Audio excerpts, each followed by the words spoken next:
રાજ્યમાં ડિસેમ્બર મહિનામાં કડકડતી ઠંડીનો અનુભવ થતો હોય છે, પરંતુ અત્યાર સુધી એવી ઠંડીનો અહેસાસ થયો નથી। એવામાં આગામી દિવસોને લઈને હવામાન વિભાગની આગાહી સામે આવી છે, જેમાં આગામી 5-7 દિવસોને લઈને હવામાન કેવું રહેશે તેની માહિતી આપવામાં આવી છે। જો કે આ દરમિયાન વાતાવરણમાં કોઈ વધારે ફેરફાર નહીં થવાની સંભાવના વ્યક્ત કરવામાં આવી છે।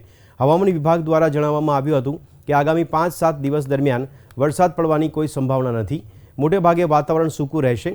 તાપમાનમાં પણ વધુ ફેરફાર થવાની સંભાવના નથી, પરંતુ એકાદ ડિગ્રી વધી શકે છે।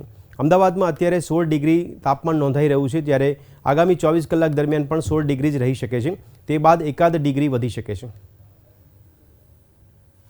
अगले 5-7 दिन में बारिश होने का कोई संभावना नहीं है और मोस्टली ड्राई वेदर रह सकता है। और टेम्परेचर देखा जाए तो टेम्परेचर में भी ज़्यादा चेंजेस होने का संभावना नहीं है, लेकिन 1-8 डिग्री बढ़ सकता है। जैसे अभी अहमदाबाद में 15-16 डिग्री सेल्सियस रिपोर्ट हो रहा है।